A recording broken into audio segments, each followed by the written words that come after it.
This is Videohead Cleaner. My name is Tommy, and you hopefully just finished part one of our episode on Moonlight. This is the beginning of part two. Let's get right back into it. I would like to think that's maybe a little better now, but I don't know. It's definitely still, these are still treacherous waters that any young gay person has to navigate, for sure. It's tough because there are these in-person, of course, things that happen, and bullying and what gets said in the classroom and stuff, but there are a lot of protected spaces that aren't really policed by authority figures, where anti-gay sentiment or awful or racist, lots of things dwell, misogyny, and that's online gaming, or a lot of spaces where they can just trade these barbs, these words, these whatevers, and say whatever slur they want, and really just gang up, or again, just use them because they think it's edgy or cooler. It's performative masculinity. Again, it's almost like they try to take masculinity out of people. Like, mine is bigger if yours is less, and if I call you these names, or if you're gay and I'm a man, I'm a straight man, then that becomes they're more masculine, and it really derives from a sort of place like that. Whether or not it's conscious in that thought, I doubt many of them think that. But no, exactly. Well, and just the. With the scene with Sharon's mother, she takes the money out of his pocket, just like yanks it out, and then the very next scene afterwards, we have his bullies elicit a kind of rage, a kind of anger out of him, and then in this scene,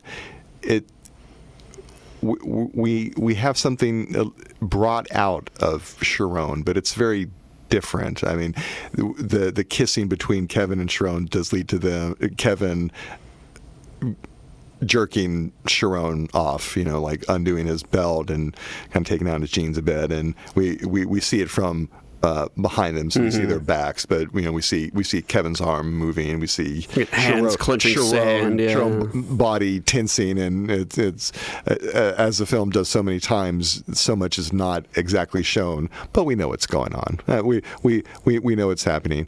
Sharon is brought to climax by Kevin, and afterwards he says, "Oh, sorry," and Kevin with Sharon's semen on his hand, like, don't have to be sorry. Yeah, what do you have to be sorry for? You know what to be sorry for, and then just casually wipes it in the sand. Just again, Kevin is just so much more comfortable in his own body in all ways, and Sharon apologizes for a moment of expressing anything, but this something is being brought out of Sharon, like, just he's so clamped up all the time in this film, and something good finally is brought out of him, not taken out from him, not brought at him like a demon is exercised, but just release.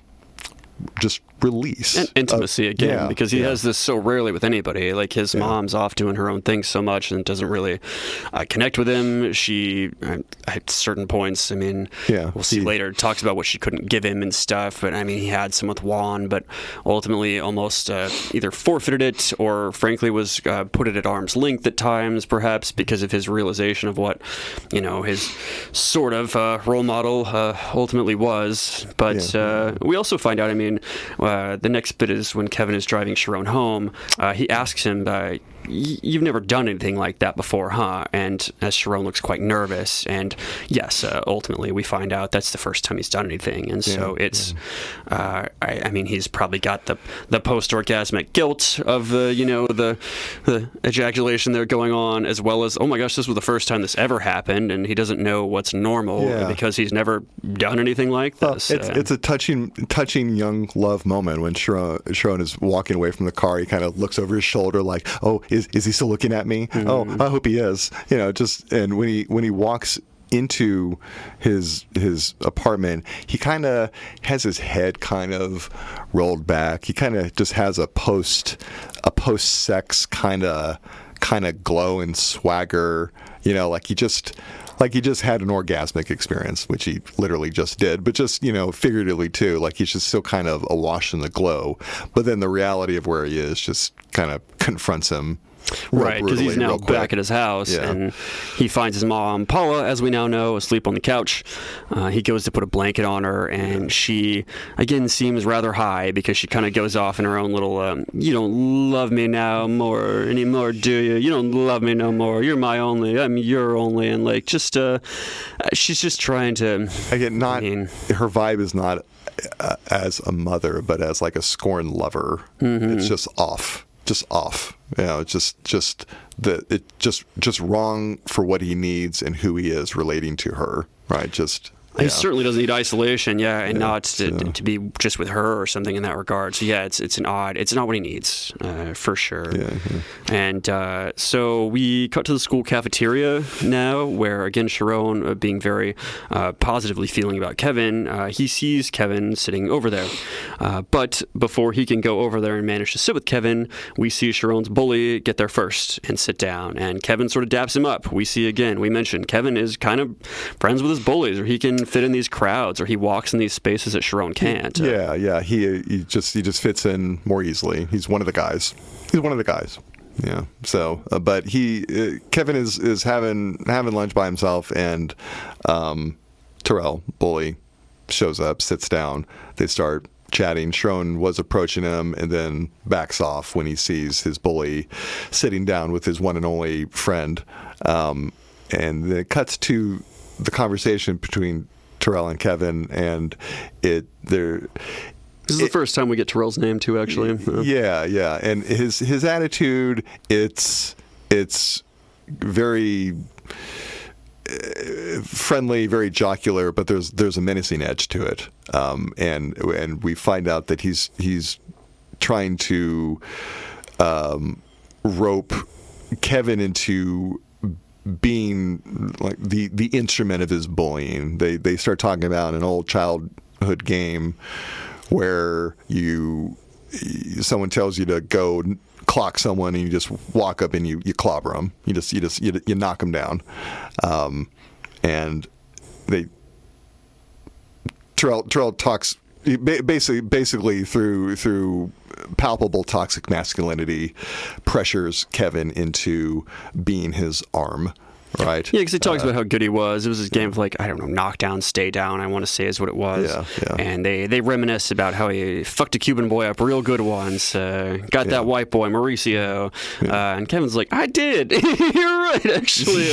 I got that guy good. And so it kind of like builds him up in that way, and he's like, good times. But Tarell's like, we're going to do that again, and I'm going to tell you who to hit, and it's not told yet. Again, a lot of these things are presumably you could write down when you're thinking this, and we find out pretty quickly that he wants him to hit and take out Sharon here. Yeah, and the way this game is presented, it has an odd kind of almost tribal formality to it, right? Earlier in the film, we see this mass of boys playing this game that Sharon just doesn't understand, and here we get more of this world that he doesn't really quite get, and part of it are these codified games of violence. Right, where there are rules where if you are someone's arm, the responsibility of your violence is not yours. Right, it's a complicated.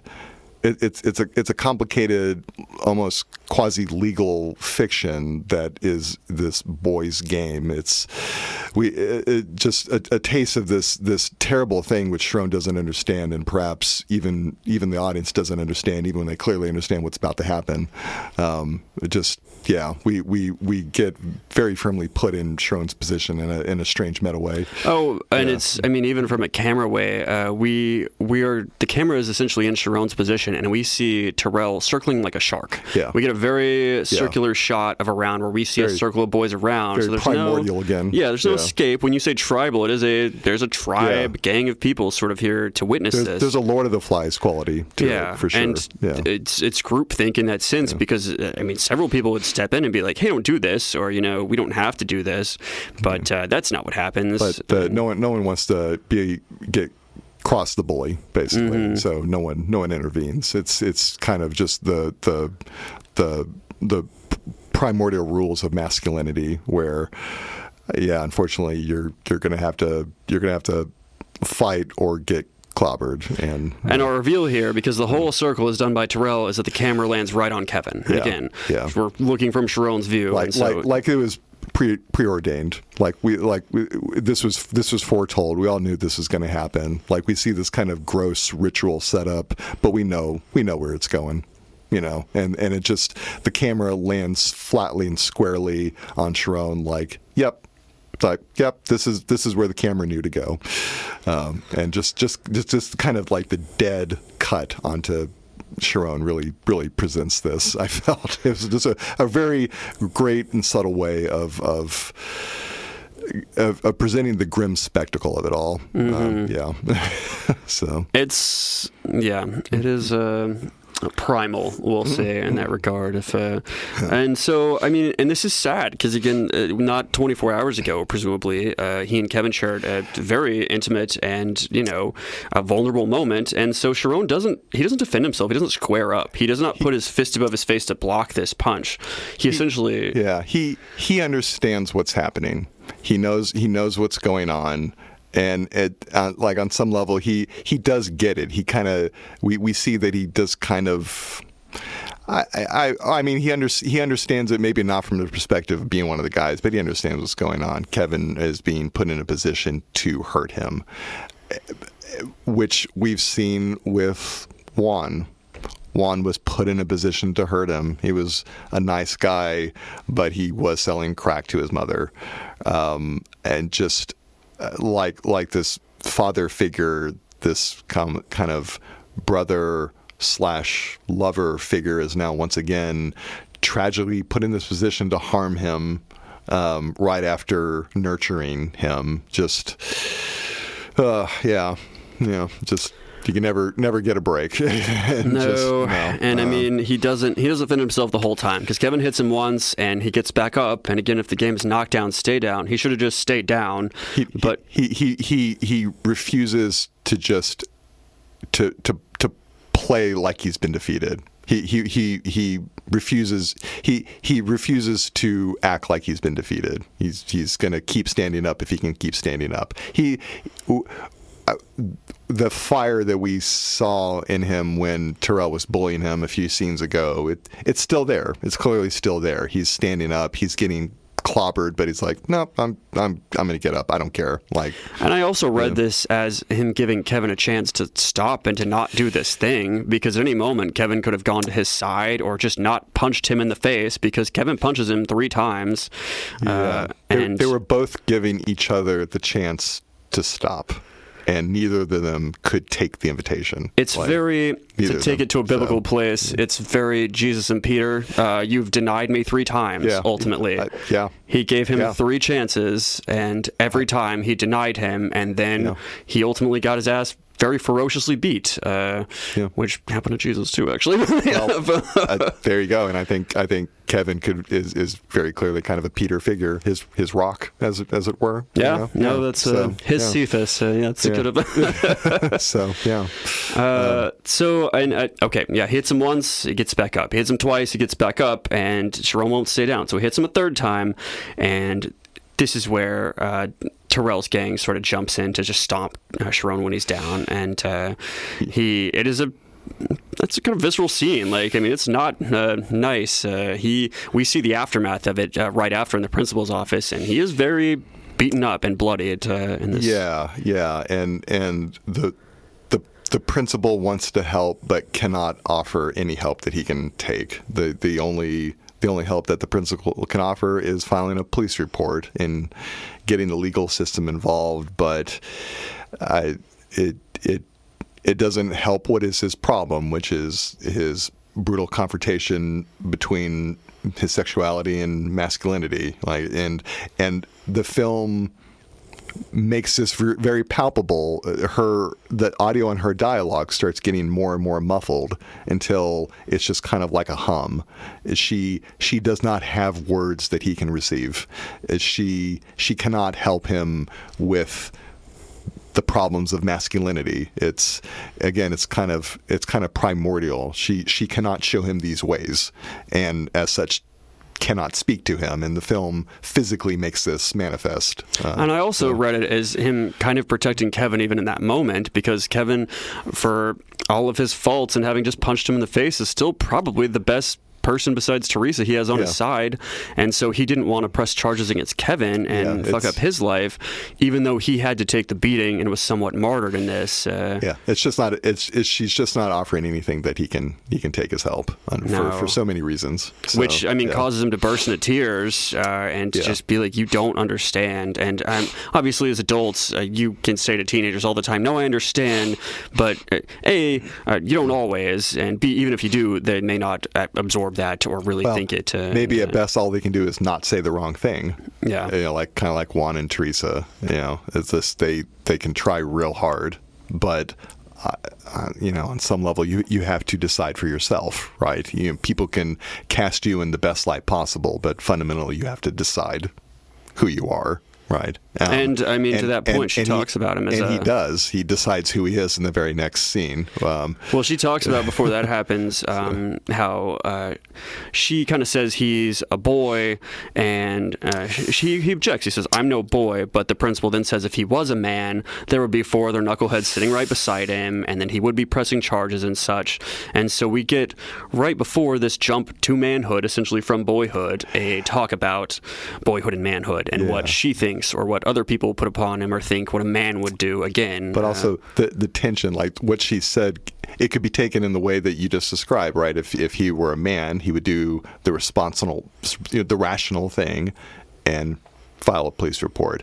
But also, if he were a man, he would have clobbered all those bullies, and they would be here just as bloodied as he is. Mm-hmm. It's a double-edged statement about him being a boy, and as such, and he never comes across as unintelligent or unaware, right? And so I would assume that he would hear that, right? That she might have just clocked him in the worst way possible in that moment, and as we see in the next scene, like it's just he decides who he is, and he decides that he is not a boy anymore. But unfortunately, it's along the path of masculinity, which is fraught with all kinds of potentially terrible decisions. And in this moment, because what's happening, he's walking with purpose, but we do see he's gotten these lessons from Juan, from Kevin. You have to stand up for yourself. You can't let people call you this. You can't take these bullyings. You have to show them you're not soft. And you shouldn't feel ashamed. You shouldn't. What do you have to say sorry about? Like, what do you have to be ashamed about? And so, he takes matters literally into his own hands in this sense, because again, the solutions presented to him by the principal are not what he needs, or basically not going to help him out. And he does what he thinks is good here. We see him confidently walking into the school from the sidewalk, and then we see him confidently striding down the hallway. And then for just a moment, he kind of hesitates, kind of like when he was coming in for the kiss with Kevin. He kind of does something naturally, and then kind of has a moment where he realizes, wait, what am I doing? Oh shit, what am I doing? And then, but in this, like with the kiss with Kevin, he then goes for it, and in this moment, he goes for it too. He has this moment of thinking, oh shit, what am I doing? What am I about to do? But then, like, no, I'm doing it. And what happens is we're dancing around this. It's a great cathartic moment, and it's something that is just a very great scene of comeuppance from somebody we've seen be a complete asshole to Sharon. He picks up the chair. He could have, like Tommy said, he hesitates. He gets back to his desk. He walks into the sat class. Down, but in the classroom instead, because his desk is in the middle-ish of the classroom, and Terrell's up front. He picks up his chair, and Tarell doesn't see this, and he just wallops Tarell with the chair to the point that it shatters. Tarell had his back to the door, which Juan did advise against, and as we see, it was in fact good advice for the worst reasons possible. But Sharon picks up his chair and just breaks it on Terrell's back and sends Tarell sprawled onto the floor. Goes in for more bludgeoning with what's left of the chair until he is restrained by the teacher and about 4 other guys, frankly. But Tarell, we don't see him move again in this movie. No, he gets dropped.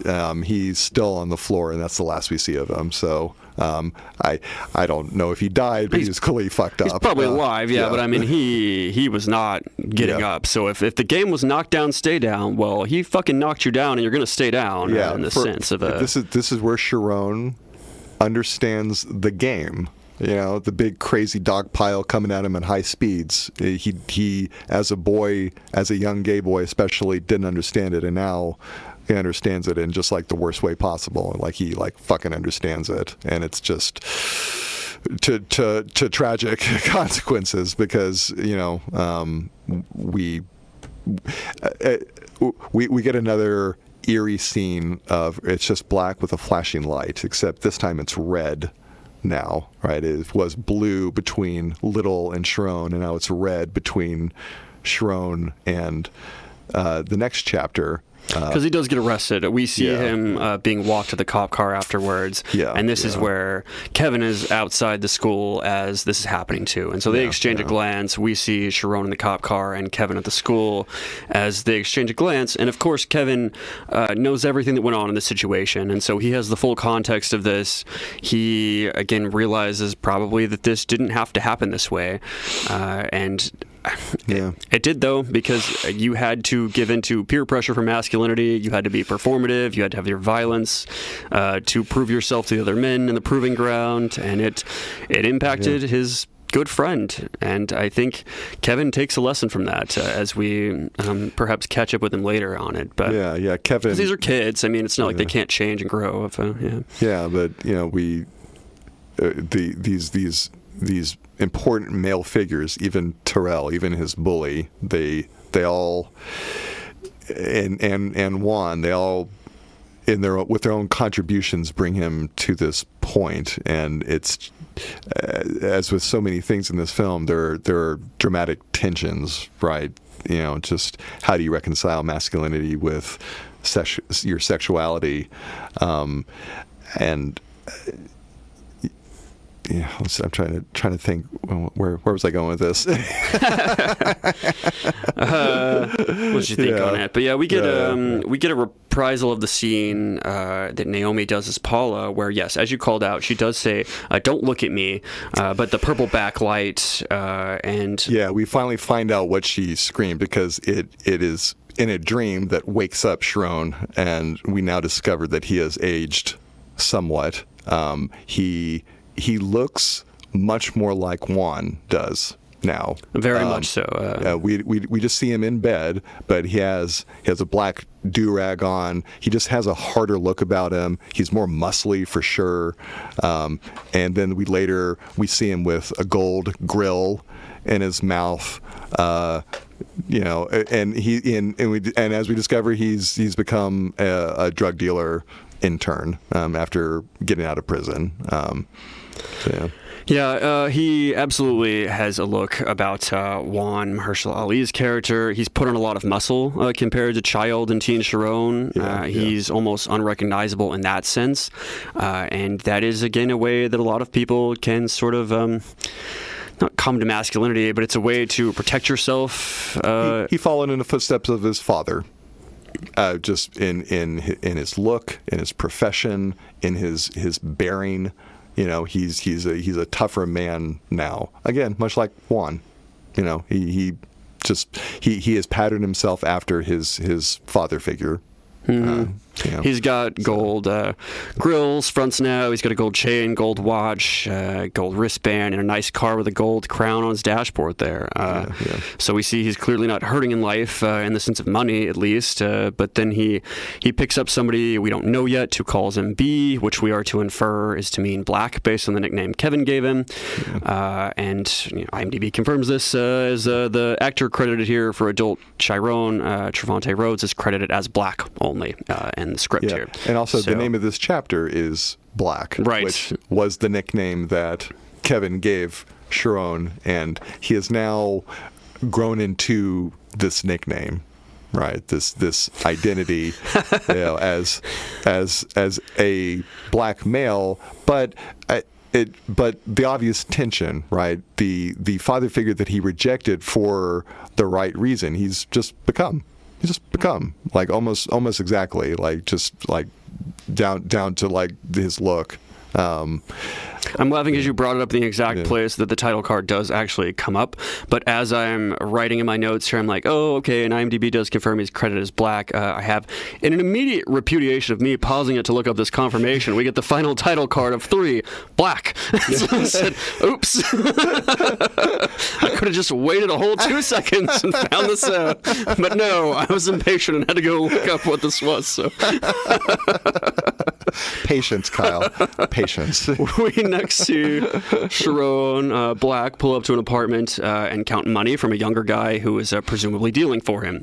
We again are not spoon-fed as to how he ended up here, but between ending up seeing Juan as a role model of sorts and possibly losing opportunities if he did get slapped with an assault charge, it's easy to squint and see how he got here. Yeah, and we find out that someone that he met in prison set him up with the gig, basically, and so he just kind of naturally eased himself into this role, just ironically enough, but it's almost it kind of makes sense in a lot of ways. Like, again, his father figure was this. He patterned himself exactly after Juan, and in some way there's.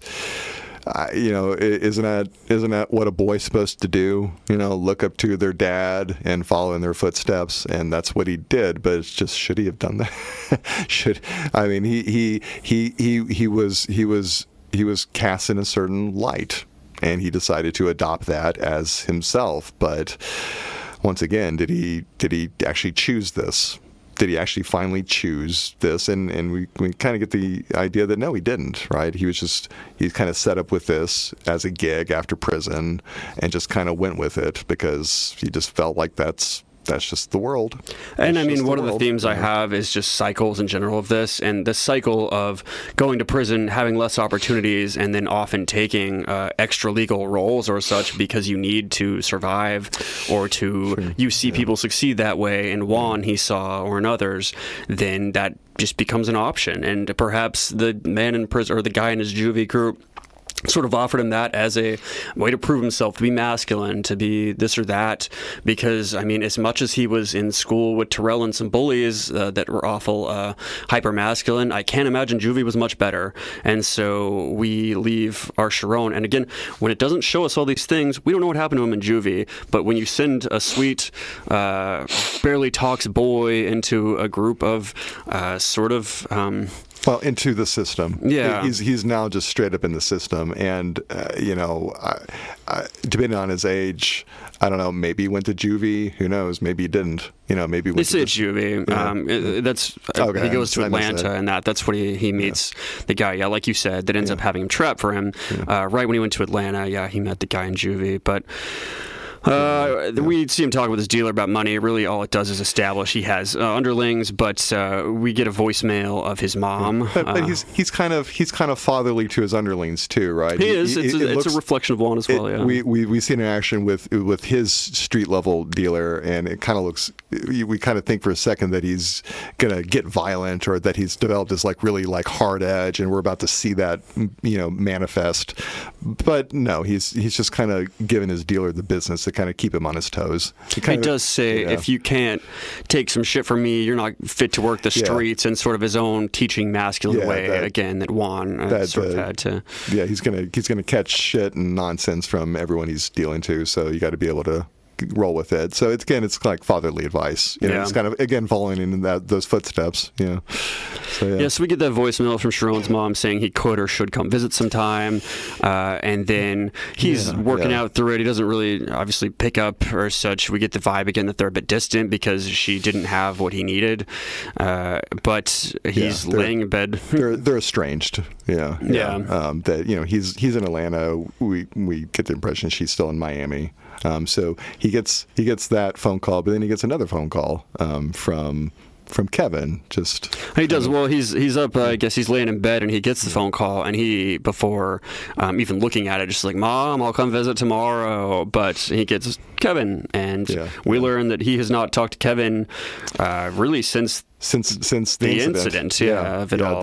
They went their separate ways, and they lost contact completely. Which is I'll find in here, but 8 or 9 years maybe or something. So that's the impression I get. I forget if they mention an exact number, but just like to look at how much they've grown up and whatnot. That's the impression I get.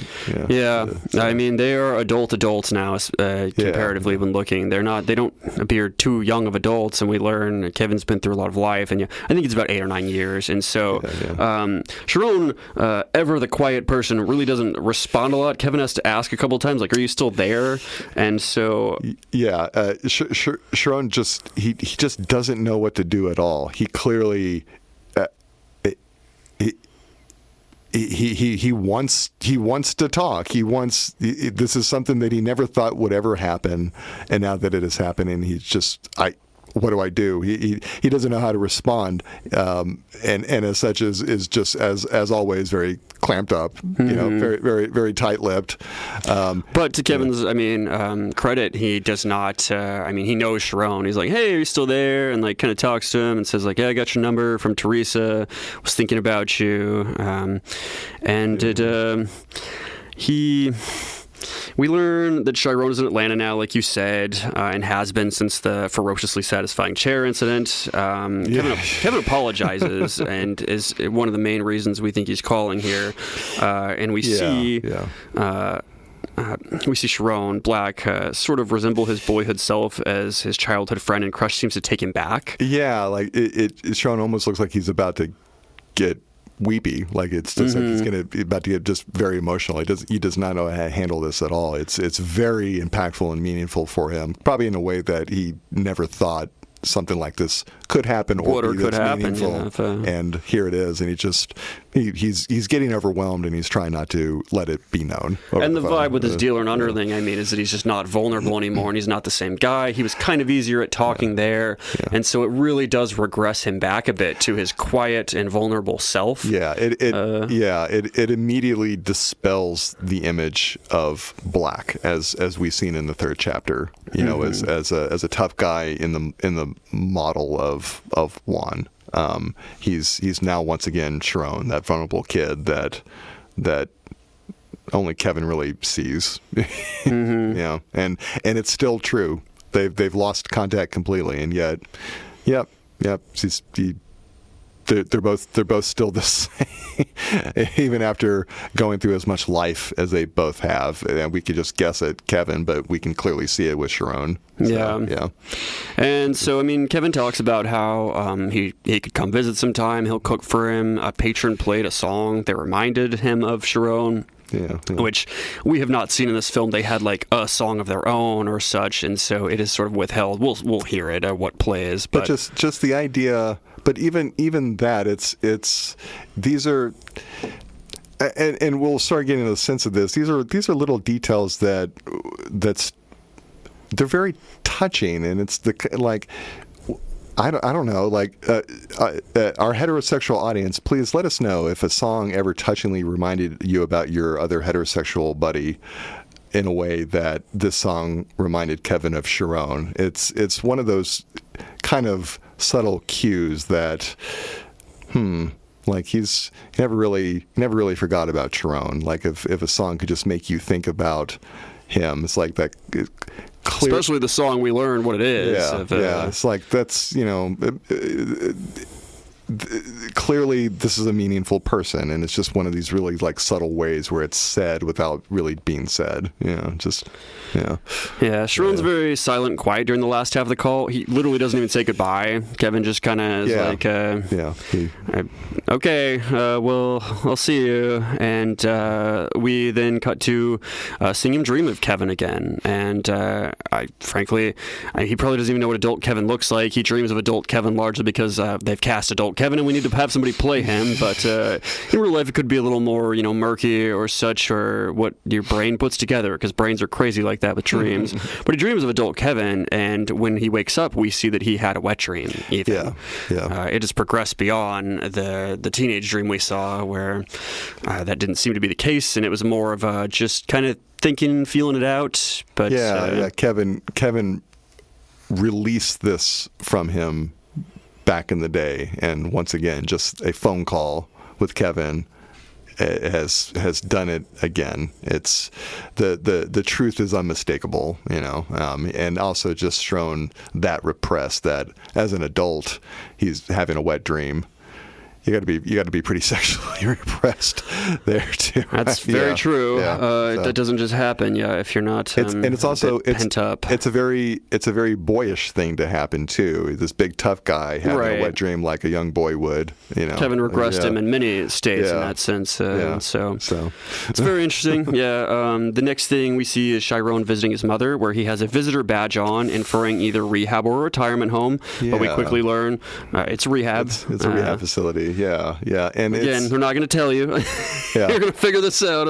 It just the truth emerges as the scene progresses. But it's a great contrast to earlier in the film when when we first meet the mother, Paula, when Juan is bringing Chiron home for the first time, and she hastily ushers him in.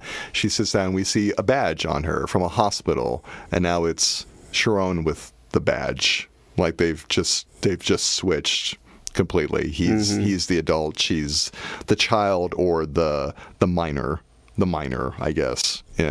But just great little symbol there of just how the narrative has come full circle, the growth arc, right? And even it sounds like Paula has found some kind of peace, some kind of peace. Definitely. Because we learn about Chiron asks whether she's going home, but she says this is home, as they're letting her stay and work, helping other people. And so again, we're led to infer rehab. That wouldn't be a retirement home. It's not like you can stay here, because you can always stay at the retirement home. So it's rehab. She is in rehab, but she seems to have sort of completed it, and is again there helping other people, which means she's up on her feet. So she asks if he's still out on the streets. She knows that he's trapping, selling drugs and such, one way or the other.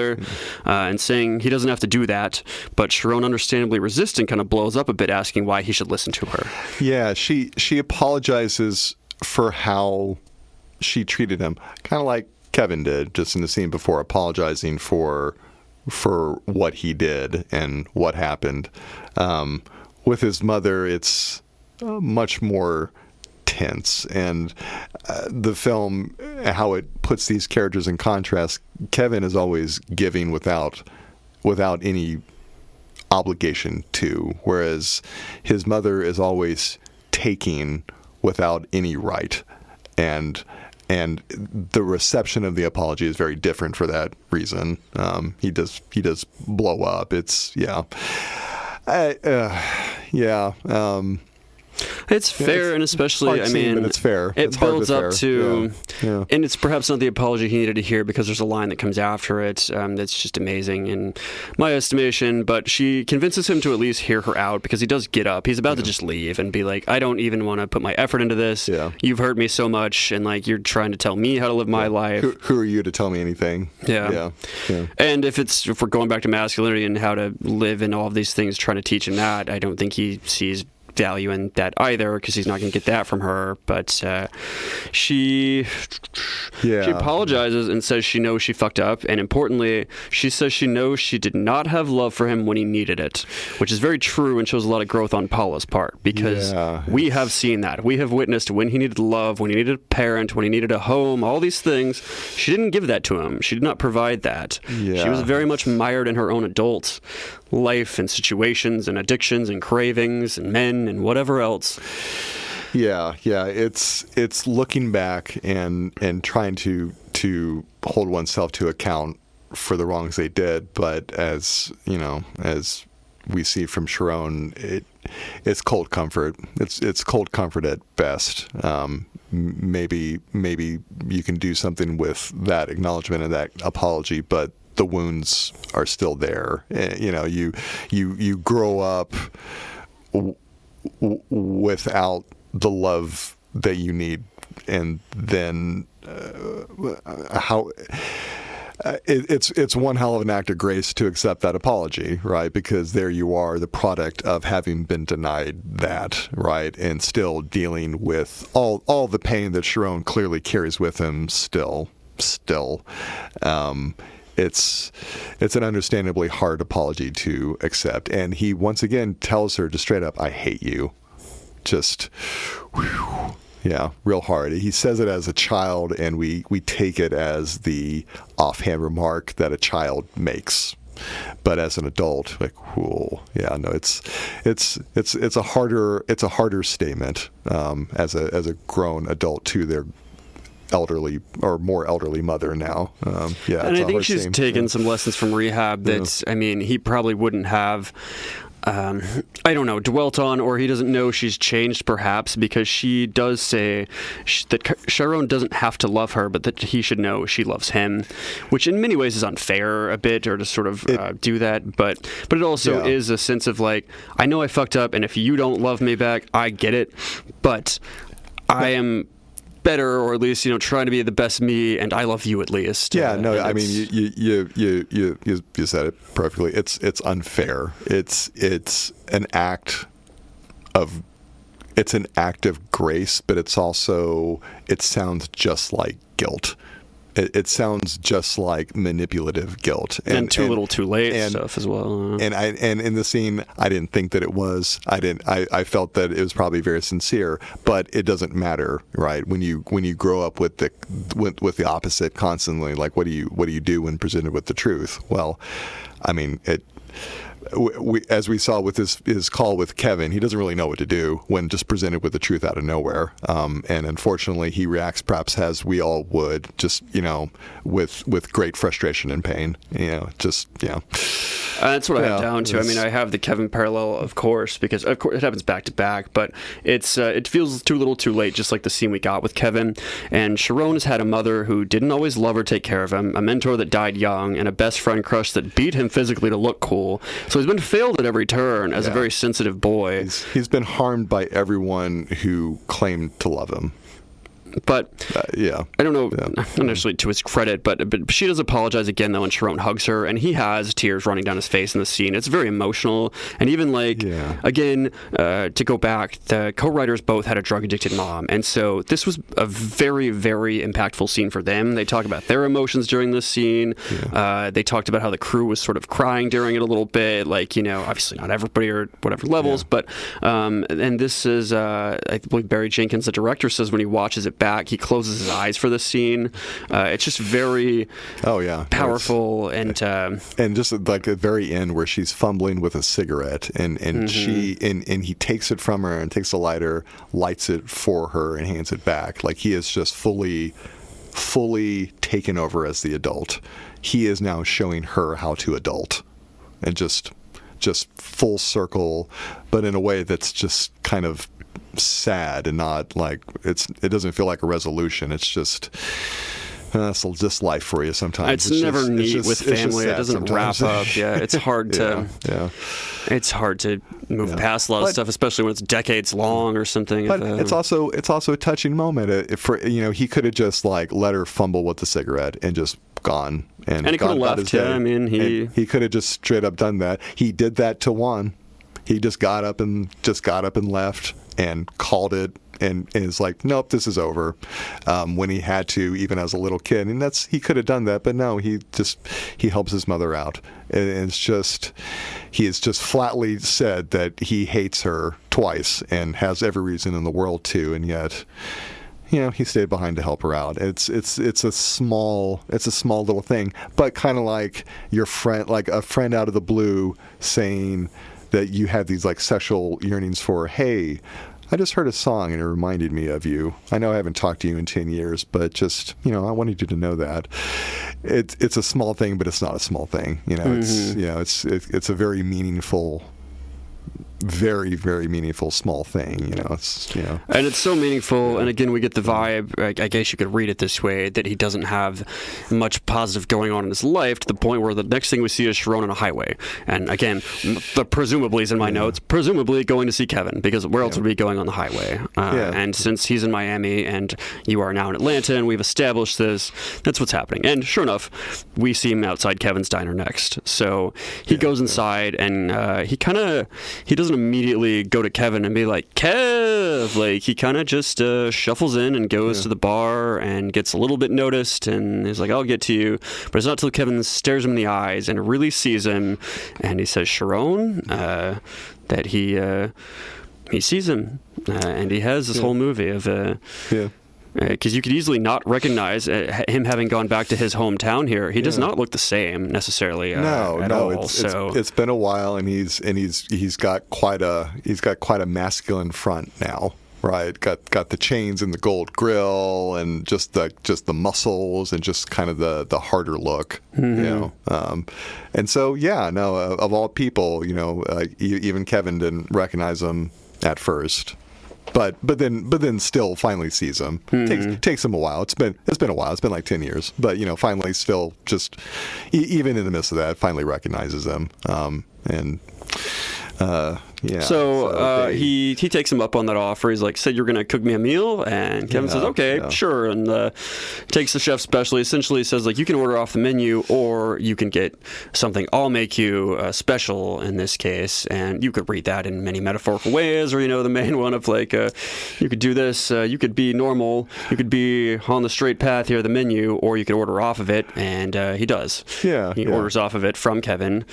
Which... And just while they're talking at first, Kevin's Sharon in the film frequently is just distant from the scene that he's in, right? Like he's when he's being bullied or is in a terrible home life, Sharon is frequently kind of spacey. He's kind of checked out, and he's kind of having that moment where, kind of like reaching in for the kiss the first time, he's like going for it by instinct, and then kind of catches himself. Or when he's like walking in the hallway about to beat Tarell's ass, he like going with the instinct, then catches himself in a moment of self-awareness. And this moment too, he just kind of has this moment where he's spacing out, and Kevin sees it, and he says, yeah, we're here, Sharon.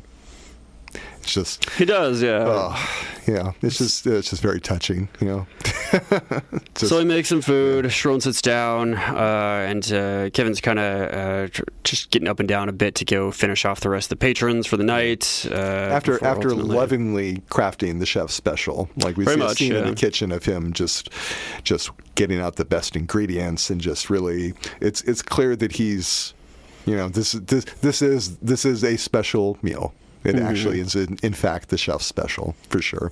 I have a note here where I'm an idiot. I've never thought about people taking their grills out to eat, like dentures, I guess. But I obviously should have. It's like, you don't want to get your gold, get that broccoli in there or something. So Sharon takes out his grills to eat. They're not for eating. No. It's a very funny, awkward moment where he is dismantling his masculine front, like actually like disassembling this component of it. And Kevin calls them fronts, which is another name. They can be, but in this sense it is metaphorically as an obvious double meaning. It's part of his front, you know, clearly. Kevin offers him a drink. Sharon says he doesn't drink, but Kevin in his way brings over a bottle of wine anyway, says it's been like a decade that he's going to drink with Kevin. Kevin always sort of pushes him a little further than perhaps he's comfortable going, but not always to bad effect. Maybe a little bad with here's a blunt, here's some wine or whatever, but Kevin means well, mind you. So he's finishing his job, like I said, of the rounds of the waiter, but he shows Sharon he has a son now, Kevin Jr., from a girl named Samantha they used to know also, which takes Sharon aback, and Sharon kind of asks, like, are you guys still together?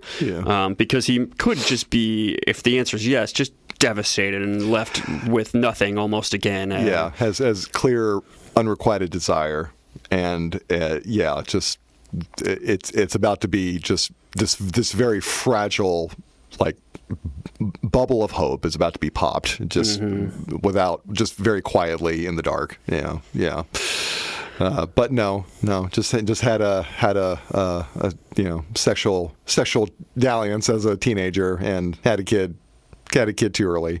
But yeah. And then we find that Kevin was also arrested at one point and says he couldn't go back to the streets, and asks about Sharon, which is when we learn that he was sent to Atlanta and he went straight to juvie and met somebody that put him on the block to sell for him, and then he rose up the ranks. Kevin's face does not appreciate this, as we see. Yeah. So Kevin mentions, that he had run-ins with the law and incarceration. So just as before, Sharon and Kevin keep getting to the same spots. Just, they both had their run-ins with the law, and now here they are once again in the same spot. Maybe that spot is the kind of unspoken, unrequited desire between the two of them, but once again they've met inexplicably, but still, just connected, even still, Kevin sours a bit and says that's not Sharon. Sharon eyes the door and seems to think about leaving at this, but he wants to see Kevin. He drove all this way, so he asks Kevin why he called him, and Kevin repeats that a customer played a song and puts it on the jukebox, but it is notably not a song just about like, it's my buddy, it's my friend. It is a song talking about my baby and how it's been a mighty long time since I've seen my baby. Which is very cute. And in another A24, frankly, sort of meta A24 moment, the song is used to convey what words perhaps could not. And it's just the song. It's by the lyrics, it's clear that it could easily relate to Sharon and the scene and like Kevin and their relationship, but just the fact that Kevin is playing this song of all songs, it's a touching scene, but it's also it's very romantic. It's a very romantic scene, and it's just kind of coming out of nowhere. Maybe for Sharon it's coming out of nowhere, but also at the same time he knows exactly where it's coming from because he feels it too. Like, it's just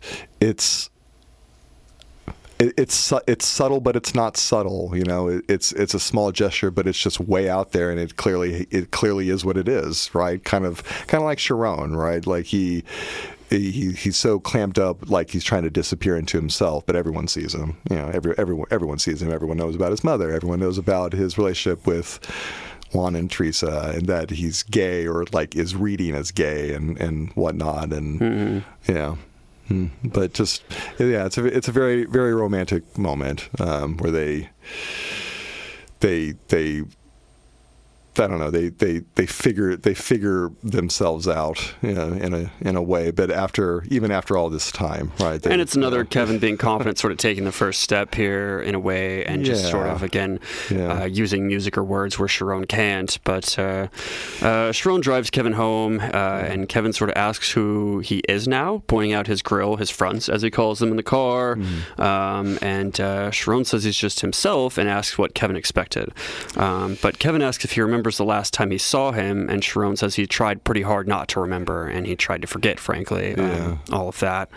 That he rebuilt himself in Atlanta, and specifically he uses the phrase he rebuilt himself hard, which you could take as him putting a lot of effort in, but frankly, from the way we've heard that word versus soft use in the film, and how we see him present as an adult, he has hardened himself. He has put on outer external layers to not be hurt any further.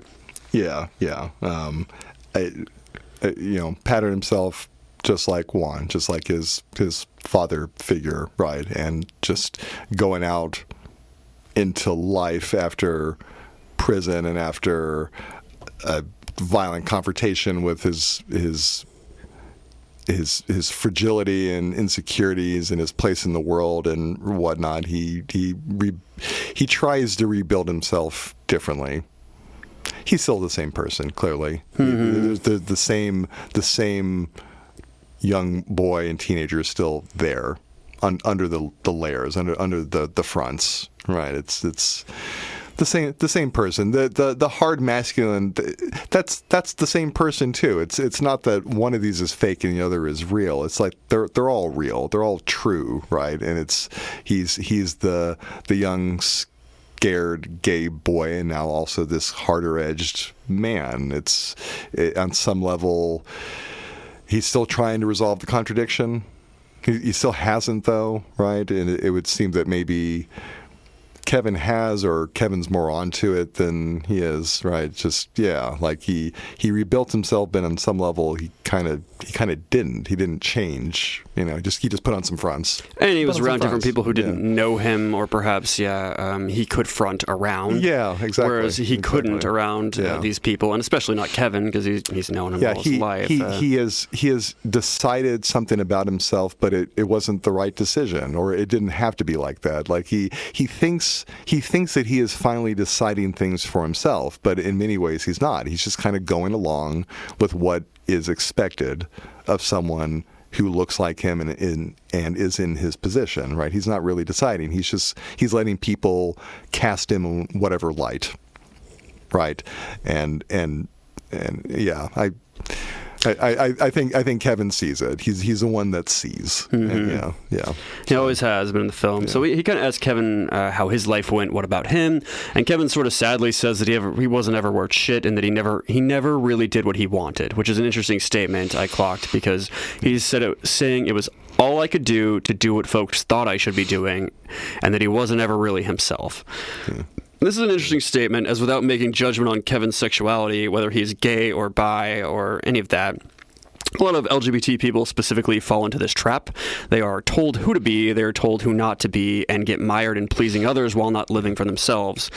Tommy and I both know gay men who were in straight relationships for years just due to societal pressure. Yeah. They didn't want to be excommunicated socially from family and friends. You just had these things put upon you. You were told who to be. And earlier in the scenes, even on the beach, they were talking about that, how he wasn't... I wanted to do things that were weird or different, and Kevin's like, what are you talking about? And so you could see, and Kevin made that move too. He also wanted these things. He wanted to be himself. They didn't quite... little ships in the night, weird thing, just didn't really come to pass right then, but it's interesting, and I kind of loved how that was phrased, how Kevin sort of talked about that. Yeah, like they just always end up in the same place. Maybe from different directions, but in the same place. And Kevin figured out how to front a little bit more easily than Sharon, but it was a front still. And Sharon wasn't really all that great at fronting, and then and as an adult is now trying to. And but again, they arrive at the same place, right? They're still the same people they were. You have Sharon dealing with the feelings of insecurity and fragility, and then Kevin just going along with what's expected, and they have come together, and by way of coming together, they're perhaps trying to rebel against this, or trying to figure out who they are by way of each other. Which Sharon has been doing throughout the film, right? He's figuring out who he is by way of his relationship first with Juan, and then Kevin, but also his mother too, right? And Kevin, as we discover, was doing the same thing the entire time, perhaps more off camera, but again, they always arrive at the same place for a reason. Mm-hmm. Yeah. So Kevin goes on to say he's living a meager life, but it's a fulfilled life, and that he has no worries. To quote, like that Bob Marley shit. Sharon then says Kevin is the only man that's ever touched him, and I thought that was interesting, because I'd been dwelling on that comment whenever you talked about how he really doesn't let or want other boys to touch him or to get close. Or to just touch him at all, and Kevin's the one that did wrestle him, that did give him the hand job, that did give this, and he finally lets something out just on his own. It's not like elicited. He just blurts it out. He just does it. It's one of the first times that we saw a very assertive act when he took a chair and beat someone onto the floor with it, right? And this is a kind of similarly like assertive act. He just blurts out this incredibly vulnerable thing. Just, whoof, you're the only one who's ever touched me. Yeah, and that he hasn't really touched anyone since. It's a big one, and it leaves a big silence in the air. This is at least 20 seconds of silence that it goes through in the scene. It's palpable silence, but it's silence only by way of dialogue and by no other means, right? Because there's so much going on. This is a film that is very much about visual storytelling, and this just you see the tension, you see the swelling of the tide in both of them, and the last scene is just a beautiful shot. Just this kind of dark, muted, kind of reddish.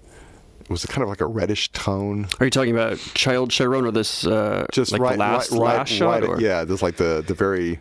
Well, the thing that happens right before that, like taking him in, and Kevin's got Chiron's head on his shoulder, and they kind of There's nothing sexual again about this. It didn't end up in that. It is intimacy, as I've stressed again. He and Kevin are intimate, and it is a very intimate scene in that way. Yeah, he has long been searching for intimacy in his life, and has found it ultimately. Yeah, just that real connection, just love in its purest sense, and and that's when it cuts to our final scene of Child Chiron again, little as he's credited, staring off into the ocean in the moonlight, looking very blue, and he then turns and looks at the camera, and that's our final shot. The director said they got that shot the day of the swimming scene lessons, and he knew it was going to be the final shot because it was just that good, that powerful, and whatnot. So that's interesting. So let's talk about the mid-credit scene where we find out Dr. Octopus is bonded to the Venom symbiote, setting up the... I'm just fucking with you. I just have brain rot where anytime I see credits, I'm like, what could be coming up? Let's talk about La La Land now, because that almost... we're going to have to talk about this has just been a conspiracy theory that I've been carrying with me ever since, and now I'm gonna let it out. So that's our reading of Moonlight. There's films have trivia about them. If we can recall back to 2016, the Academy Awards, where they're about to announce the winner of the Academy Award for that year, and they declare that it's La La Land. But wait, no, it's not. It wasn't La La Land at all. It was in fact Moonlight. It's just never sat well with me since that what should have just been a clear moment for this film to have a victory lap was muddled by this inane confusion about who the actual winner was. And I would really like to think it was just a mistake. There was just someone who mixed up some cards or whatnot, but I couldn't help but think of Brokeback Mountain, another powerful gay film that was similarly awkwardly received by Hollywood back in the day, 2005. Everyone can have an opinion about what the best film was and which film should have won the Academy Award. I very much think it should have been Brokeback Mountain and not Crash. Does anyone remember what Crash is about? No, you don't remember it because it wasn't that good of a film at all. I shit on that movie on the Mummy podcast we did a bit ago. No, you don't remember anything about Crash. You can't convince me otherwise. Okay, it just wasn't that good of a film, but it was there to receive the film, the award instead of this super gay film. You don't remember such characters as Racist Cop? Oh, yeah, exactly. Yeah, it's just...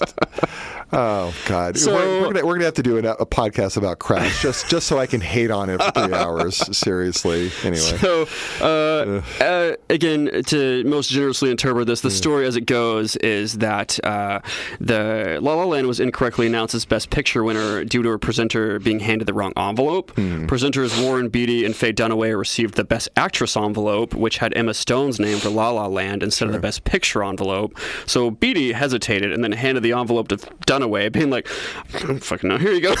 And then Faye Dunaway was like, La La Land. So she was kind of set up to fail by two separate people. I don't really blame her if that's the case. I hope it was just a mistake and not the institution deciding that they just didn't want to own a gay film getting the top award. Hollywood has never really had the most comfortable relation with gay representation, especially when it comes to headlining the Academy Awards. And I don't know. My gut instinct was that they wanted to muddle the rollout of this, right? They wanted the headlines to be split between, hey, the winners, but also this kerfuffle. And this kerfuffle took over the headlines. It was just stupid. Well, it went on for a while. They had people on stage giving speeches for La La Land, acceptance speeches, and it was not revealed extremely quickly that Moonlight was the winner. Yeah, and it just, Moonlight, this beautiful film, just got lost in the day after coverage of the event.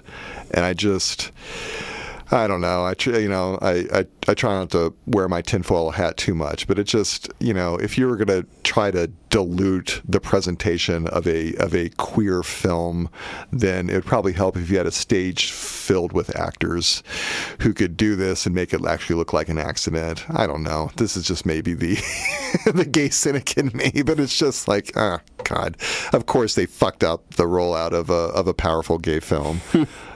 A powerful gay black film too. Yeah, well, it has a lot of those first, like I mentioned, right off the top. And they fucked it up by confusing it with the whitest, most heteronormative film that year too. It's just okay, cool. It couldn't be more different. It is the first Best Picture to have an all-black cast, the first LGBT-themed picture to win, and Mahershala Ali's best win for supporting actor was the first for a Muslim actor in Academy Awards history. Oh, yeah. So it really was momentous in that. And so there's just, I really feel like there were a lot of things they wanted to dilute. And just, again, call me conspiratorial, but anyway.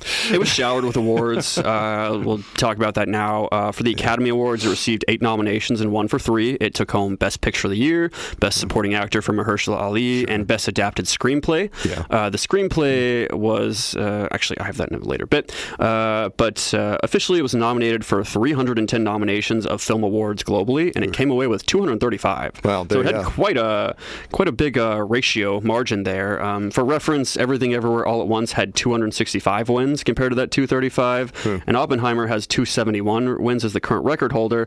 But a little asterisk there, because Moonlight was in 2016 and Oppenheimer was a couple years ago. Yeah. These films also benefit from the addition of many film awards in between now and 2016, because, for instance, Oppenheimer got 546 nominations to the 310 of Moonlight, and so there's just a lot more going. It's worth a mention. I am curious, if you were to compare the inflation bit or take out the newest ones, what it would be. Yeah. But I couldn't really find anybody quantifying this. And AI kept focusing only on the Oscars. I was giving it 8 billion prompts, and AI would go you're right not to focus on the Oscars, and it would give me more Oscars information. And I'm like, oh my fucking God. So I just wanted to know who was the biggest win to nomination ratio globally for film awards and stuff. I couldn't largely get my finger on it aside from Oppenheimer. I believe, again, with the current one, but not the ratio. So but even without taking award bloat into consideration, just look at the budgets of these films, or the advertising budgets for them, and the rollouts. The rollouts for Everything Everywhere All at Once and Oppenheimer were enormous, and they were brilliant films. For sure, I'm not knocking them at all. They're absolutely brilliant films, each of them individually. But go by the budget. The budget was a fraction for Moonlight. It was $1.5 million. Yeah, it's driven just by the good old fashioned elements of story and direction and aesthetic and great acting and brilliant writing, and I would say just. By that comparison, that's I would say a more impressive feat, definitely an impressive feat for sure. When it's just the non-spectacular elements of traditional filmmaking, and it's you can, it's story, it's characters, it's just you can do without the effects and still have a brilliant film. What do you know? So I mentioned I have a lot of themes down, honestly, through this. A lot of them are sort of intertwined or sort of walking in parallel at times, but fatherlessness is a big one. We see that across several people. Trying to find your place in the world while not feeling similar to those around you. Learning how to be a man. Addiction ran throughout. Masculinity in many forms. Performative, toxic, hyper-aggressive, or positive. mean, there were nurturing bits of masculinity in there. It's not to say that masculinity is bad in all forms, but there is just a lot of, again, proving, performative, taking masculinity from others, essentially trying to build up your own versus knocking people down. Cycles and stuff, and again, that goes into addiction, that goes into community crime and the system and poverty and all of these things that we saw that can really interplay with each other, and the people that are hurt by them. I mean, Sharon is very much hurt by a lot of this. He's hurt by the cycle of fathers leaving. He's hurt by addiction and things. His life literally being sold off piece by piece. He's hurt by, again, the black male masculinity, often the masculinity that becomes toxic, that hurts him and basically literally pummels him at times into submission. There's limited options after getting in trouble with the law, and then just life as a black man in this sense. And so this is my spiel on this. I believe I mentioned I'll couch this in, take this all with a grain of salt, as I myself do not have this lived in experience, but do have friends and exposure to what I'm about to talk about. There is something in the black and to a large degree Latino community that is still not very accepting of gay men in a way where they feel supported and often free to be themselves. That is clearly outlined in this movie in many ways. And it's just, I'll go on to say, again, grain of salt, but both these communities often have an intersection of Christianity and hypermasculinity that are very outsized factors in this happening. You cannot discount those two things, ultimately. It's just what they are. It often gets that way. If anybody is different or steps out of line or is a little more feminine, femininity is not tolerated really as a man in those two cultures largely. That's not to say that's... Well, we get that tension with what does faggot mean? Is it just clearly about a gay man, or is it about a soft man, as it gets, is kind of the fear that Sharon has, that he's soft, right? And... is he soft like his mother, who invites men into her life to get what she needs? And does that, is that what would make him a faggot? It just the femininity being in a toxic, like according to toxic masculinity, the state of being compromised by men. Right. This film very, very, very well explores that in a way that's very elegant. We've mentioned a lot, this film shows and doesn't tell, and does it brilliantly. Does it so very well. One of the most commendable things about this film is just how deft the direction is, in that there are so many scenes that just they unfold with no dialogue, but it doesn't matter, right? You get an entire world of experience with a few suggestive moments across scenes with no dialogue, and it's just impression and mood, and again, just those wonderful traditional elements. Just $1.5 million budget, which is, that's a lot of money, but not on this scale. When we're talking about major top-level filmmaking, that's a small budget, or at least that very well can be. For sure. And frankly, the film really doesn't delve into, like you mentioned, religion of it. I'm more speaking of the real world in the sense. If we're really talking about the film, it's not that. But in the real world, Christianity tells you often that if you're that you can not be gay, or you can pray the gay away, or just be celibate if you're gay. And frankly, that plays in a little bit because Chiron, we see, has been celibate for perhaps 8-9 years or something, and so that at least plays into that. But that's something, as talking about the scene where Sharon is asking questions about sexuality to Juan and Teresa, and I noted how there was no religion, there wasn't the presence of religion. This film, there aren't the presence of a lot of grand discourses, about religion, or about drugs, or about crime, or whatnot. It's just the experience of people living within these discourses without it being stated that they live within them. We just see them living. We just see their lived experience. dealing with these things that they are dealing with, but it goes unsaid, right? And because that's how it is in life, right? Most people don't explicitly talk about the intersection of sexuality and gender. They just live that. Mm-hmm. They just live that on a daily basis, right? So...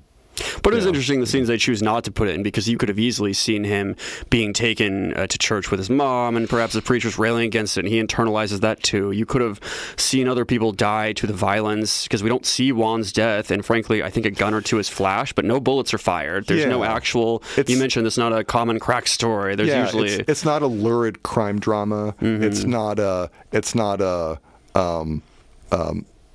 like a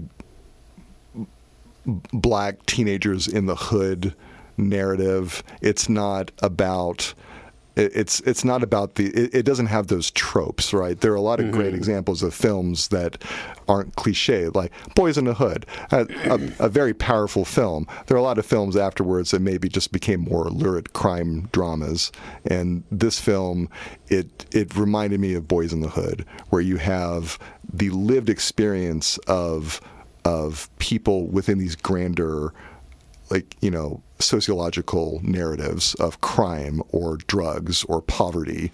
But they're of course not talking explicitly about those, because people rarely do, right? We're talking explicitly about it just because that's the nature of this show. But when we go about our lives, no, we just feel it. We just feel it. We just live it, And so it's a great way of presenting this kind of intellectual subject matter, but in a way that doesn't come across as stilted or fake or like overly deliberate. And so it feels true. Like, this is how someone would navigate this, right? And it speaks to older, more fundamental narratives about people, how they will go about finding a father figure in the midst of everything. And they'll go about... Their narrative will unfold, and it will unfold in the context where it is taking place no matter what. It might be affected by the context, though. I mean, by the light cast on it, but it's still happening. It's still true to itself, One of the things I was driving towards by talking about all that is sort of when hypermasculinity in those two communities often tells you that gay men are feminine, or again, basically to boil it down, don't be a faggot, not something to be emulated, desired, often shunned, or they'll use gay as an insult or slur, so often that it makes anybody gay in that end group think really hard about coming out. And an easy way you see this manifest is really on apps like Grindr or something, because specifically in my observation of 15 years or something just on Grindr apps, men from the Black and Latino gay community often have two things going on those apps. They're discreet much of the time, and they're tops, which allows them to do two things. It is to hide who they are without exposing themselves to their community, and giving instead of receiving, because receiving is gay. That's for faggots.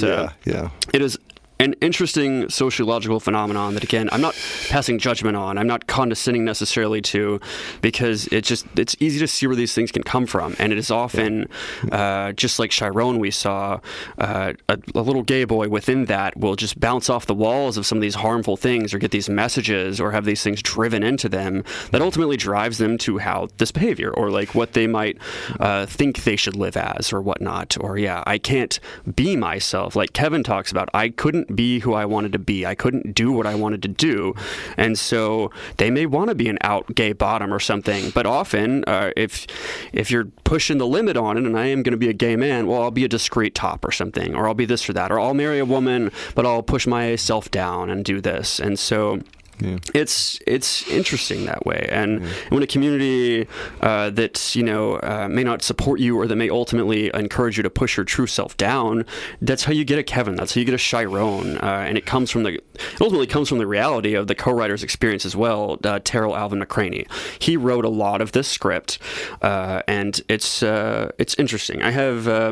He actually stopped his script at the phone call scene.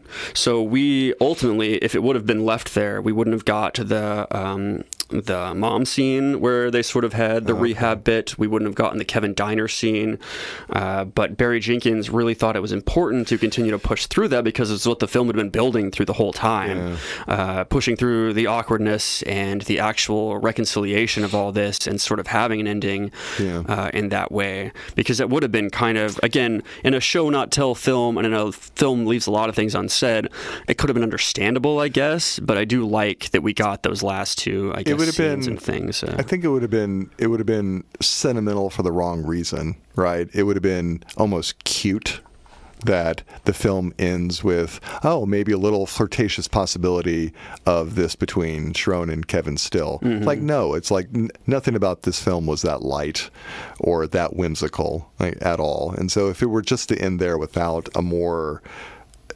painful reconciliation, it's like, something would have been denied that needed to come to completion. No, absolutely. So it's a good thing. I saw a comment by, I'm guessing, an extremely sad soccer fan on Reddit named Man United Has Broken Me, but I feel like I should credit him because it was a good comment he wrote out about how he talks about how Juan's death comes full circle for him in the last act, because it's clear that Sharon is not developed into his own person, and instead of just being a poor reproduction of what he thinks a man should be, which is Juan, the only male role model he had growing up. We see this in the way he dresses. We see this in his profession. We see it in the way he interacts with people. And that final conversation with Kevin shows how different they became. Kevin became more comfortable being himself, which is why he's so thrown off by Sharon. He was always able to see Sharon for who he was, even though he did turn on him due to peer pressure earlier in the film. Yeah, no, exactly. Like, Kevin, again, is just always a little bit more easy in the world, and comes to that realization that no, to decide for oneself might mean just a crappy job as a line cook and a crummy apartment, but it means, not slinging dope on the streets and being able to live an actually authentic life. Just a hard one, and maybe you get nothing else except that, but you have at least that. You have at least some sense of truth and authenticity. And it might leave you with nothing else, and that's the thing. But absolutely. All right, I have left here. We can go in whatever order you want. We have cast and crew stuff. We have gayest, straightest moment. We have trivia, and we have a deep dive on the word that has just popped up a lot and probably unnerved or made a lot of people wince this episode. Yes. What is a faggot? So, where would you like to go out of those ones? Well, how about trivia? Have we covered? Did we cover all the trivia? All right, let's cover the fun bits first. Tommy said it, so here we go.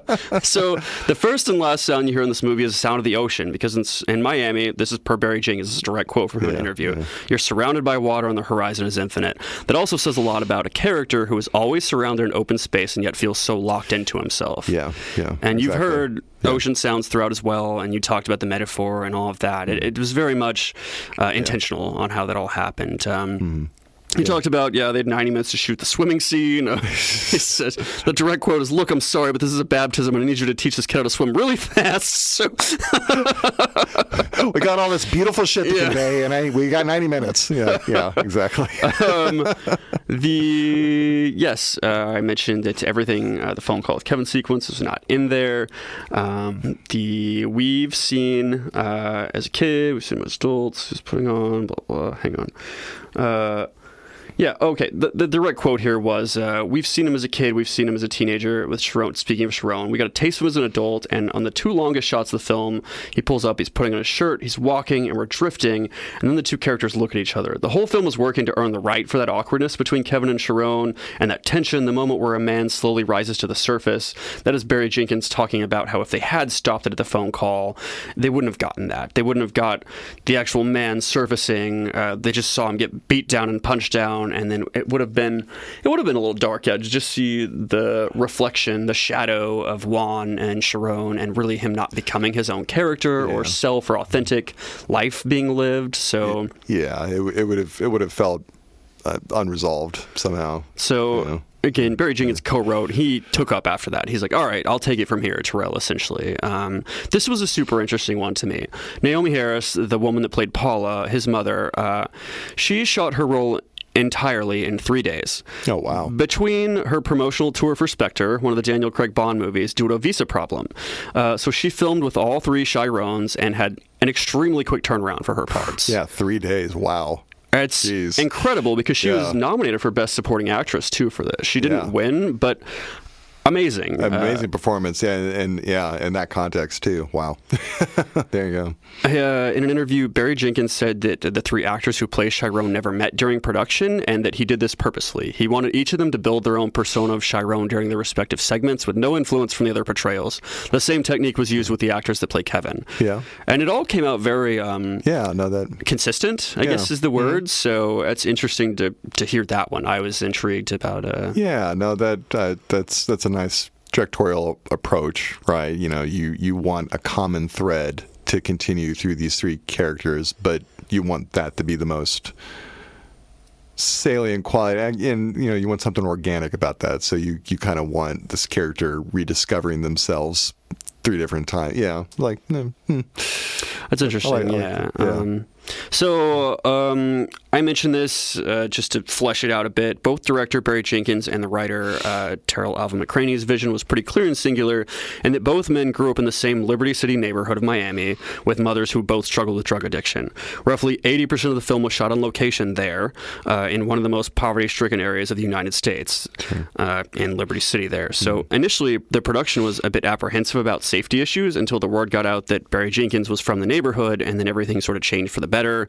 The locals couldn't have been more welcoming and cooperative, and Naomi said she felt very welcomed. But speaking of the area they filmed in, the crack-addled apartment complex that Little runs into, and one of the very first scenes, pretty much, to escape the bullies, wasn't what Barry Jenkins initially envisioned, but they, quote, lucked out and found this abandoned building near where the opening scene was filmed, and it needed, let's say, very little in the way of set decorations. Barry Jenkins is quoted as saying, all the things we wanted to bring to the set, I'll say, were already on the set. We actually had to take several of them out and replace them with various safe and clean products. So they found... So it's a very authentic location. Yes. Oof. So there you go. Did you hear anything about who financed this movie? No, actually. Brad Pitt is actually the person that financed this movie. He used his production company Plan B. He had a very early meeting with Barry Jenkins to get the funds and distribution deal required, and he partnered with A24 to produce and finance the film. Wow. Which, again, I mean, it was only a budget of $1.5 million, so it's not like this was the most massive budget, but I was like, wow. Still, I mean, cutting a check for $1.5 million. Yeah, that's there you go. Incredible to hear. I know he does some interesting things. Like he is an executive producer of Lego Masters. I was going to say, like Brad Pitt's got some great tastes. Yeah, go Brad Pitt. Yeah, keep writing those checks. Yeah. We'll see what else he funds with his little Willy Wonka. I agree with your decisions. So this is another bit. I mean, I told you Naomi shot in 3 days. The whole film was shot in 25 days on that aforementioned $1.5 million budget. In fact, such were the budgetary constraints on the production that all of the cast had to share one trailer for costume, hair, and makeup, and had one restroom stall to be shared between them. Neat, I guess. Brad Pitt couldn't spring for the second bathroom. What a bastard. What an asshole. I did not see this live, but the adult Chiron drives a car with the license plate number Black 305. Yeah. Black is the nickname Kevin gives to him, and 305 is the area code for Miami. Yeah. So that's an interesting one. Yeah. I mentioned, the final shot was filmed the swimming day, and Barry Jenkins knew immediately he was going to close it. He said, after going through all this, I wanted the audience to look our character in the eye and look him in the eye at the very beginning of this story. Sure. Let's see. Yeah, I'm trying to think. It just... That last scene, of him standing at the beach and like looking back at the camera. There's a famous French film, the 500 Blows by Truffaut. It ends just like that too, where the main character just for a moment like looks at the camera, and that's where it like freeze frames. Mm-hmm. It's like it struck me as like a very traditional gesture, kind of like an homage to independent filmmakers back in the day. It's like I've just seen that move before of auteur film directors. I can't think of where I've seen that, but I definitely have seen that in another movie as well. So that would be interesting to think about. It's just kind of like a calling card, almost like So the script originally featured more direct dialogue about Juan's absence in the second story, as mentioned, but Barry Jenkins thought it'd be important for viewers to deal with his sudden absence as a character would have. The scene in which Chiron and Teresa make the bed featured them saying Juan is gone, but he thought that felt false, and instead of speaking it, he allowed Juan's absence to be felt in their expressions and their silence. Yeah. Again, just great directing and a great sense of what dialogue can go and what's important, and just made the correct call every time in the film. Just whenever something could be shown instead of told, they did it to great effect. Just very very disciplined about it. So and that is what I have for trivia. I thought those were interesting things. The Naomi short filming, the Brad Pitt of it all of those the Brad little Pitt touches. The whitest man behind the blackest film. So that leaves us with. I was going to say the gayest moments and. Before that, let's talk about the word faggot. We got to say something about it. It's just it's an important moment in this film for sure. It's quite a word to say, as much as we've said it over the course of this podcast. And I've thought about this a lot, and to me, I don't know. To me, the problem is not this tiny little safe space that we have created where we can let our hair down and be flip with our language as we talk amongst ourselves as gay men. That is not the problem. The problem is outside that space where we cannot be as free to make off the cuff remarks. And it's just. We might throw faggot around between us as gay men as a humorous term, or as something that's ironically provocative or whatnot, or it's an edgy gesture to reclaim a punishing word, but. Yeah, which is something several minority communities have done. Frankly, words I'm not comfortable saying in this movie. Again, the N-word as a reclamation is used familiarity because faggot here can be referred to be affectionate at this point, to be used as reclamation for friends, or to just refer to a large group of gay people or LGBT people. So I was thinking about this too, because I listened back to our Groundhog Day episode, and I don't want to say flippantly use the word, but I use it in a way where we breeze past it so quickly, and in a way that when I listened back to it, it could have come off as me using it mean or to disparage gay people, or rather, again, as Tommy mentioned, is it a feminine man? Is it a soft man? Is it like... But I did not use that in a way to convey that, or to convey anything mean in that sense. So in light of this movie's direct question, what is faggot? I want to clarify this statement as well, or at least generally get into the same discussion about this. And so... if I ever use that word, or we in the sense, I don't want to extend this, you kick away anything you don't want here, but it's not from a place of some toxic mask or self-loathing or gay or self-loathing or to punch down. Again, in my masculinity or something is not going to be upped by taking away from any sort of other gay man or something. And for the record, by all accounts, and sometimes by things yelled at me by passing vehicles, I'm a faggot. So let me just put that out there. It's just in case that has happened to me. So, oh my God! I was in a very cute crop top. So there is a nuance or reclamation of that word in the gay community. Again, similar how other minority cultures have done the same.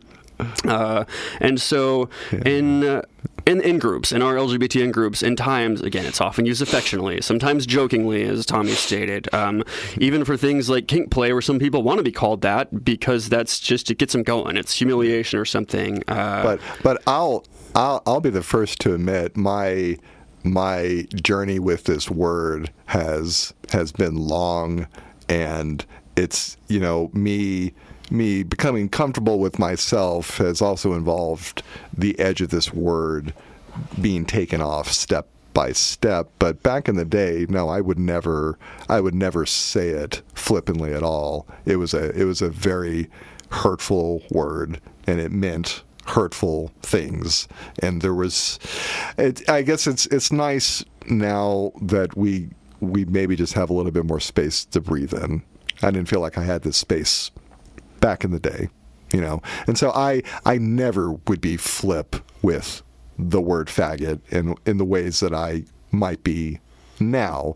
And I don't know. I for the best reasons, I perhaps get flip with it.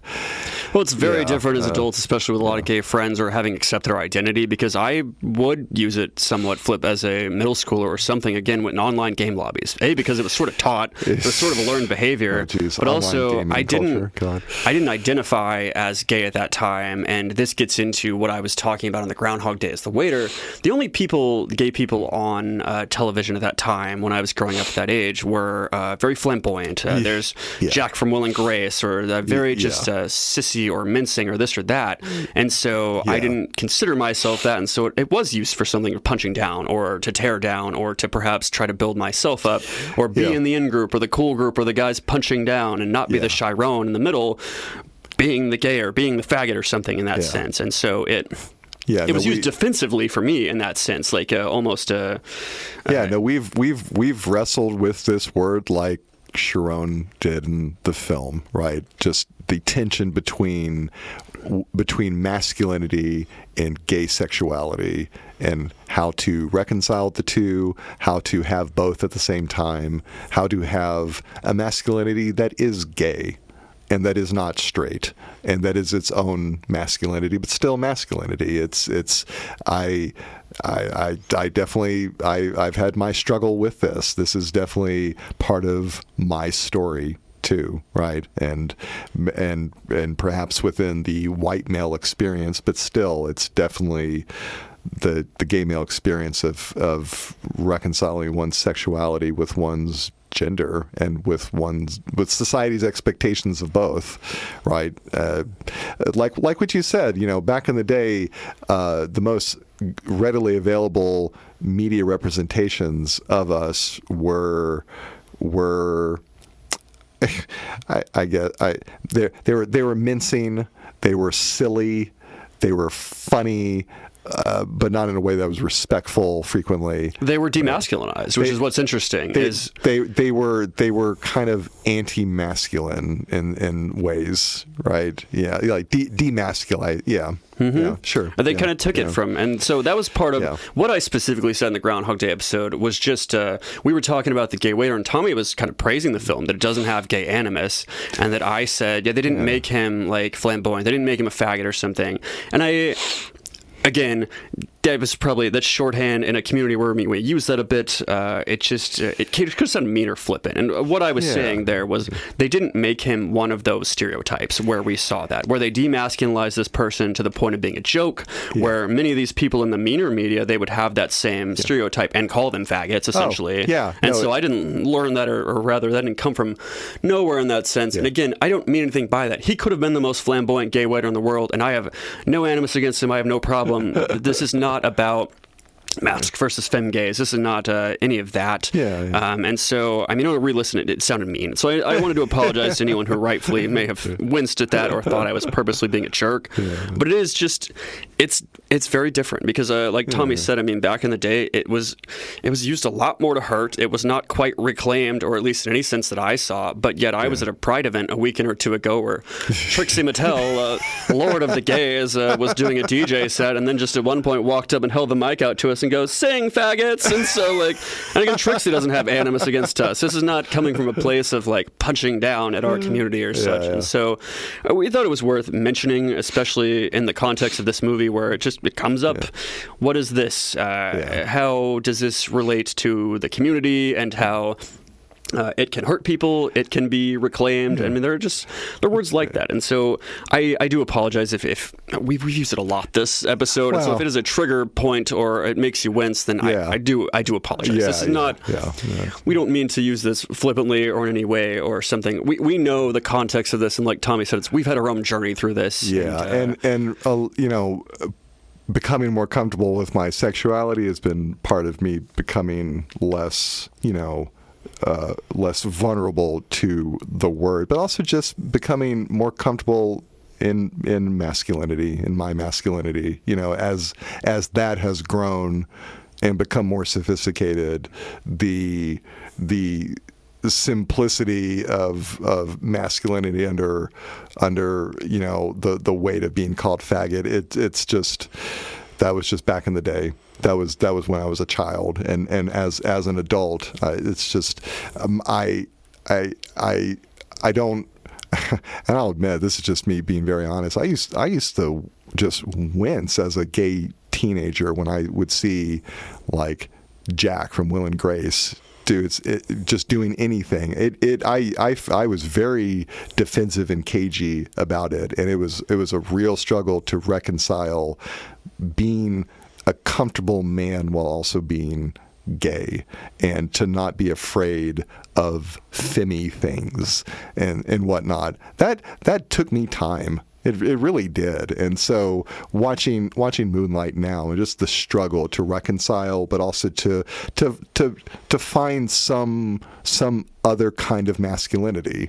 You know, like it's like, yeah, no, yeah. No, well, I mean, it's a great point. The Jacks or the world or whatever, or I mean, for a more recent example, think Cam from Modern Family, or honestly, Mitchell's not that butch either of it all. But whenever all we see in media so often representing us was an extremely demasculinized thing, and we were told to be masculine, it was a very well, then what am I, or where do I fit, or I don't see myself represented in media, and then there were jokes like the gay people and trans people and Friends, for instance, one of the most popular shows, were nothing but the butt of jokes. And so it just it became one of those things where if all you saw was you represented negatively or in a way that didn't really represent you, it was odd, and it made people comfortable to call others faggots, or to be like, haha, look at those, because we were court jesters. We were just faggots being funny out there, and so the comic relief, the butt of the joke, like exactly, the court jester, the court fool.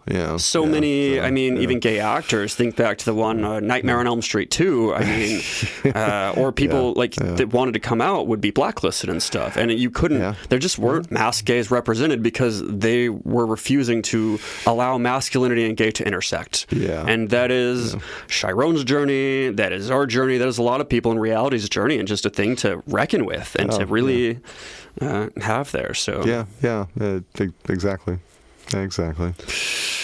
All right. Did we miss anything? Well, we've got a bit of cast and crew if we want to go through it, and then we have gay straightest moment, but really that's about it. So let's do cast and crew. All right. We'll go a little faster. We've been here a bit, but so let's do Mahershala Ali as Juan. He is a 2-time Oscar winner, both for supporting actor for this film and one for Green Book that he did a couple years later. He also has an extremely good win to nomination ratio, as he has 84 wins to his 96 nominations. Wow. Damn. When he is nominated, he cleans up. What do you know him from, I guess? Honestly, I think the most favorite thing that I know him from is House of Cards, the TV show. I thought he was great in that. That was the first time I saw him in an acting role. I think that's the first time I saw him too, and that's listed probably as one of his top known things. So that's the one that actually sticks in my mind. I don't even think you watched this show. It was a Marvel Netflix show called Luke Cage. He was the villain for the first half of the season. He actually did not sign on to do the full season because he was trying to move from TV to film, and he fucking knocked it out of the park, to the point that the second half of the season and the villain was just like, it looked awful in comparison. And what's funny is he exited Luke Cage that first half of the season because he was going to go film Moonlight. So he actually went from just killing it in a show I loved to winning himself a Best Supporting Actor and an Oscar-winning film in there. So good for him. But known for Moonlight, Green Book, House of Cards, that... We mentioned Naomi Harris, her stellar 3-day acting performance, as Paula. She is most known for Moonlight, 28 Days Later, and she played Moneypenny in the Daniel Craig Bond films, as mentioned. She was on The Spectre. She was on, I think, like 3-4 of those. Janelle Monáe is Janelle Monáe, singer, also actress, just model, just awesome. Most of you would probably know her by face or name. If you don't know her offhand, I suppose. Her first acting role listed is Rio 2 in 2014, a voice acting role, and her next acting credit is this. It's Moonlight. This is her very first live action acting role, and she crushes it, I'll say. There's only down to go. Imagine your first acting role, wins a Best Picture, and you're like, well, shit. Where do we go from here? But let's see. Also, she was in Glass Onion, the Knives Out film. Hidden Figures. Her and Mahershala Ali were actually both in that one, which is another contender for Best awesome Picture film. About that. Really good film. Antebellum, she stars in. She has a double credit, which I'll note, for Human Resources, which is a Big Mouth spinoff on Netflix, where she does the theme song for the show and is also a voice actor in an episode of it. So. Cool. And of course is a accomplished singer and performer too. So we'll just we'll get into her discography on another episode. It's very true. She officially has 35 acting credits, but most of those are music videos. She only has 14 that are like film or TV and aren't music videos. So Barry Jenkins, the director, as mentioned, he himself is not gay. He is known for Moonlight, After Sun. He directed the recent Mufasa quote live action movie, and he executive produced a recent season of True Detective. He's got about the same number of producer and director credits, 17 and 15, and he actually didn't direct anything for 8 years prior to directing Moonlight. Really, a lot of things just kind of either fell into place here or just people that got a chance knocked out of the park. It's a very interesting, just look at the production behind it all. And the other co-writer, Tarell Alvin McCraney, he's the co-writer of Moonlight and an American playwright. He is the chair of playwriting at the Yale School of Drama, and he had written an earlier short play project called In Moonlight, Black Boys Look Blue, which is what this movie was based on and why it won Best Adapted Screenplay, was because it was based on that. So, Cool. And then there are, of course, the three actors who play, respectively, Kevin and Sharon. Let's see. For Sharon, we have Trevante Rhodes, Ashton Sanders, and Alex Hibbert playing adult, teen, and child Sharon. And then Andre Holland, Jarrell Jerome, and Jaden Piner playing adult, teen, and child Kevin, respectively. I don't know. They're all awesome. They all captured the moments in these characters' lives just very well. And like you had mentioned, the director wanted their engagement to be quarantined from each other, right? So as to have a original interpretation or just kind of a authentic experience each time, and to excellent effect and just well cast each time. So they did great. No notes really on this, top to bottom. They had a great casting process on this, and it is crazy to think, such a small budget, such a small time, and how this came out just wonderful. And so props all around to cast and crew and stuff for getting it done and getting it done to great effect. So, all right, we have gayest straightest moment as our last this year. Gayest and straightest. Okay, let's see. We'll start with straightest moment. How about that? Okay, what would be the straightest moment? Straightest moment might just, I don't know, in a totally non-sexual, let's just stay cool about this, getting in a circle and whipping your dick out and just looking at each other's dicks. That might be oddly enough the straightest moment. I couldn't decide on that. I do have that probably as my gayest moment. Just like there's got to be at least 12 dicks out in that classroom, and it's like hard to pick here. This is apparently a gay movie, and many things happen, and including traumas could easily land as the gayest moment. But for levity's sake, let's go with comparing penises with your friends. Is what I had. But my two thoughts on straightest moment are both revolve around Kevin. One of them is straight people getting to have middle school and high school romances openly in the movie, culminating with Kevin being so comfortable that he says, "Let's go fuck in the stairwell. What's the worst that could happen?" Boy, you are just dropping the mic on society there. Or yeah. The other one I had was Kevin impregnating Samantha accidentally somehow by not employing birth control, purely because gays are out of the running, not from lack of trying about getting pregnant. Exactly. But accidental pregnancy is a pretty straight thing to have happened. I don't. True. Yeah. I've had doctor straight friends get accidentally pregnant, and I'm like, how? How did you not know? Yeah, exactly. I bet if gay people could get pregnant, we would have a lot of more protection. We would just be showering with condoms everywhere. But sure. So tell me gayest moment of yours that you have. And if your straightest moment is 12 dicks in a room. I think Kevin just like nonchalantly wiping the cum onto the sand. It's like, hey, no thing. Yeah, hey, no thing. That's all cool, you know. Maybe, I don't know. Yeah. Let's see. What was yours? Oh, I mean, I didn't really have much besides the penis comparison scene because it's a very gay movie. Again, there's a whole lot of being like, they kissed in the sand or stuff. But what's the most catty gay moment? we should specify the cattiest gay moment. Yeah. Honestly, Chiron doesn't get a chance to be that. Gavin really doesn't either. If it's kind of a sad gay movie. Nobody gets to be. Yeah, there aren't a lot of whimsical moments, admittedly. Yeah, I mean, you could always just go back to the thought on every burgeoning young gay person's mind. What is a faggot of it all? Of that discussion was frankly very. Oh man. That'll loom large for a while. I had forgotten that just like was so blunt and just came out of all that. Yeah, no, it's a very, very sublime film. I don't know if I'd call it a whimsical film for sure, because it definitely has a lot of gravity about it. But no, beautiful film for sure, and sublime. It's a sublime film. It's just very pitch perfect, and it doesn't speak when it doesn't need to, and it doesn't hurry. It doesn't force you to understand anything, but it puts everything out there for you. You know, and it's got, because I mean, even think of the touching kissing scene between Kevin and Chiron on the beach there, where we could call that the gayest scene. It's got very tinges of Euphoria and other A24 projects in there. For those of you who are not really familiar with A24 as a touch, if you need to compare it to something, I think it has a lot of that. There's addiction involved. There's navigating your way through the world as an adolescent, and there's the lighting, the sound, all sorts of the touches on that. Yeah. All right. Well, I hope you all found this fascinating. Again, check out the film. It really is beautiful. It's a visual feast. In addition to everything else too.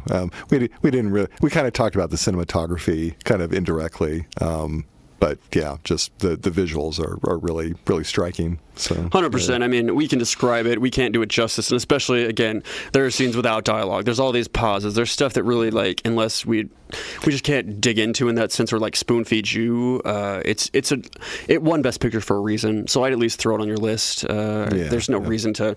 I think we've abandoned rating things out of 10 until we figure out our own rating system or something. But no, I mean, like, it's extremely worth a watch. Just on many reasons. It's a groundbreaking film, as mentioned. It is the first in many ways as a Best Picture. It is the first A24 film that's really A24. I see no reason why you shouldn't watch it. Do it. Oh God! Don't yell at me. Oh my God. We have a couple of guests potentially in the works that we've talked to. Yeah.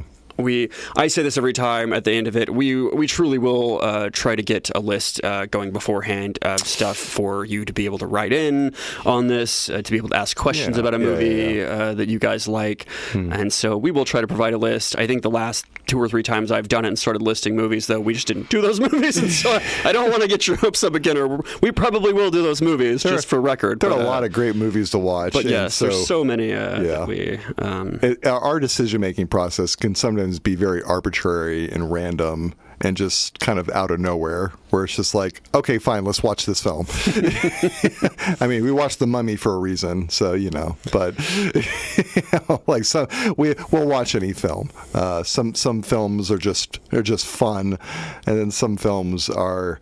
I did tear up a number of times watching Moonlight. It definitely took me back in some painful ways, for sure. I think the only thing I'll promise is that maybe we'll try to do a more fun one in this. It's a great movie. There were not a lot of jokes, as you may have picked up, or levity in this particular cast of ours. But it's very sublime. It's very sublime. There's just not much to just riff on or point and laugh when someone's being just beaten for their sexuality or something, or just there's such a sullen downtrodden this, and so might our next film be lighter, perhaps. we might vary the tone a bit as we go about. Very possibly. We have a few things we've never done. We haven't done horror yet. We haven't done animated. We haven't done several things, and so we'll look at our gaps, I suppose. Yeah, we've done some like suspense slasher films. We haven't just like done a straight up like supernatural horror or something. So yeah, we haven't done sci-fi for the most part. We haven't done a real period piece or anything like that. So I don't know. We could do a stodgy British period piece. Who knows? Who knows what we'll do? A Knight's Tale, you say? Oh, that might be fun. Oh, I could just go on and on about how big a crush I had on Heath Ledger. Or Paul Bettany's ass. Well, we'll let you know. Yeah, again, we'll try to get a schedule going out. I don't want to necessarily commit or promise anything of this, but we appreciate you listening. Again. I'm so sorry if you're averse to the to the F slur in this case, because it is just up and down this episode. And if you've made it this far and you have that compunction, champion, I suppose. I hope that we've made clear that we mean zero malice. It is never meant or used by us in any way to be cruel or punch or hurt anybody in that sense. Yeah, no, so, we will always punch upward on this show. we can be very certain and we can commit to that one for sure. We will punch upwards. All right. Well, we appreciate you as always, and thank you so much for listening, and we will see you next time, Video Heads. All right. My name is Tommy. And I'm Kyle. And until next time. Goodbye.